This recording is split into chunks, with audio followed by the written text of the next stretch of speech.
मैं 8:45 उसके बाद हम लोगों ने फ़ोन वहाँ जमा करवा दिया। मैंने ये चेक नहीं किया कि भाई व्हाट्सएप पे कुछ आया हुआ है क्या, फ़ोन चेक नहीं किया।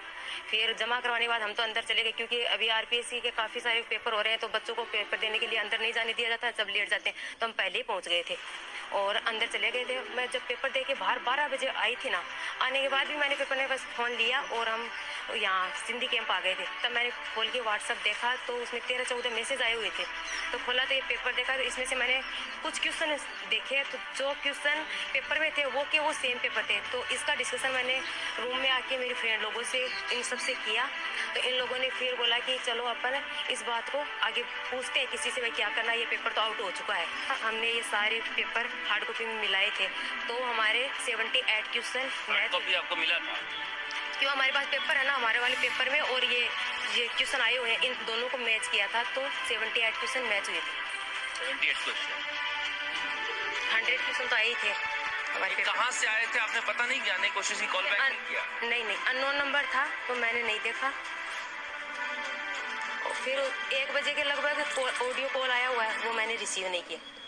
ऑडियो कॉल आया उसी नंबर से? हाँ, उसी नंबर से, वो मैंने रिसीव नहीं किया क्योंकि मैं डर गई थी। उपेन है, बेरोजगारों को नेता, उनसे बात करते हैं। उपेन, ये मसला क्या है? सरकार कह रही है कि ये परीक्षा होने के बाद बताया पहले लोगों से, कि मैंने सोचा कि सोशल मीडिया पर कई बार अफवाह फैलती है, तो मैंने सोचा कि आप वहीं आ जाओ, मैं वहीं मिलता हूँ, एक बार सच्चाई का मैं पता करता हूँ। तो उनका ये आए, इनके मोबाइल, ये लड़की नहीं आई थी पहले, इनके साथ ही आए थे। मैंने कहा उसको भी बुलाओ, उसके मोबाइल में आया है। फिर हमने देखा तो वास्तव में 78 क्वेश्चन इसमें मिल रहे थे। 8:02 पे इनके दिखाया जा रहा, कॉल भी आया हुआ बता।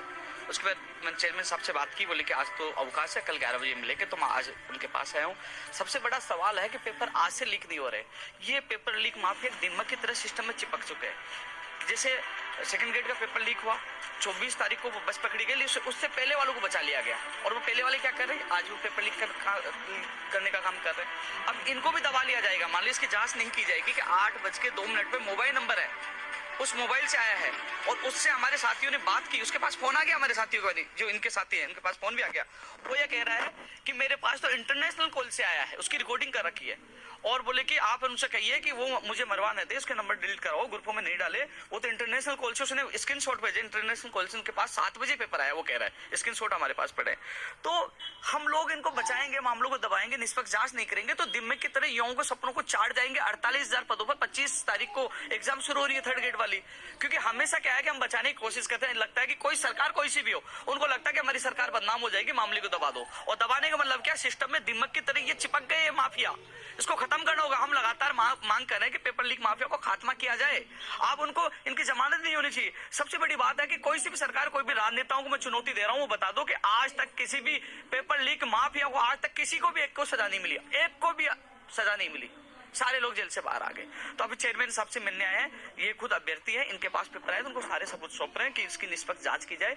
क्योंकि 2-2 साल से लोग तैयारी कर रहे हैं, जिनका अच्छा पेपर हो गया, जो कर्जा लेकर तैयारी कर रहे हैं, उनके ऊपर क्या बीतती होगी। रीट लेवल 2 का पेपर रद्द कर दिया, आज वो भी विद्यार्थी रो रहे हैं, तो बहुत बुरा हो रहा है। तो आज चेयरमैन साहब से मिलकर और उनको सारे एविडेंस दे रहे हैं जो मांग रहे हैं। ये देख लीजिए, 8 बजे आया है, 7 बजे का दावा वो कर रहा, अगला आदमी कर रहा, उसने स्क्रीनशॉट भी भेज दिया कि 7 बजे उनके पास पेपर आया। तो इसकी जांच होनी चाहिए, उनके साथ न्याय होना चाहिए, क्योंकि आने वाली भर्ती परीक्षाओं को बचाया जाए। 25 तारीख को बहुत बड़ी 48,000 पदों पर तृतीय श्रेणी शिक्षक भर्ती का आयोजन कर्मचारी चयन बोर्ड द्वारा ही करवाना प्रस्तावित है। ये सुनीता का बड़ा साहसिक कदम है कि उसने इस तरह से इतना साहस दिखाया है कि पेपर आने के बाद घर से लौट कर आई और सबके पास गई है। कम से कम सुनीता के बहाने सीएचओ जो एग्जाम हुआ है उसमें इंसाफ मिलना चाहिए। आप लोग ये बताइए कि क्या लग रहा है आपको कि पेपर आउट हुआ है तो सरकार कुछ करेगी, या पिछली बार की बदनामियों की वजह से ये चुपचाप रख दिया जाएगा? देखो, पेपर रद्द होना चाहिए। जब हम पेपर देकर बाहर निकले तो हमें पता लगा भी पेपर लीक हो गया है। पहले क्वेश्चन व्हाट्सएप ग्रुपों पे आ गए हैं। 1 साल से मेहनत कर रहे थे, 600 किलोमीटर से हम पेपर देने आए थे, तो हमें बहुत ही धक्का लगा है। तो हमारी तो यही मांग है, पेपर को रद्द करके दोबारा की जाए और आगे इन पर कठोर कार्रवाई की जाए जो ऐसा कार्य किया है जिन्होंने। इंटरनेशनल कॉल से आए, कहीं सुरेश ढाका भूपेंद्र बिश्नोई बताया जा रहा बाहर ही है, ऐसा तो नहीं है? देखो, मेरे को उन्होंने भेजा था, मैं आपको नंबर वो बता दूं, उन्होंने मुझे व्हाट्सएप किया था और शायद मैंने आपको भेजा है। ये बता रहे हैं उनका जो ये देखो, इन्होंने लिखा भी है इसमें, लास्ट टाइम 9:30 बजे 9:25 तक एंट्री कर लेना, इससे पहले नेट ऑन रखना और साइड में रहना। ये देखो इंटरनेशनल नंबर है, ये उन्होंने मुझे भेजा है। ये चीजें सारी चीजें मैं इनके, क्योंकि क्या है कि अफवाह भी फैलती है, तो अफवाहों से युवा जो तैयारी कर रहे हैं अवसाद में चले जाते हैं। लेकिन तथ्यात्मक सारी चीज जुटाना, सरकार तक पहुंचाना, चेयरमैन तक पहुंचाना, क्योंकि इन माफियों का खात्मा हो।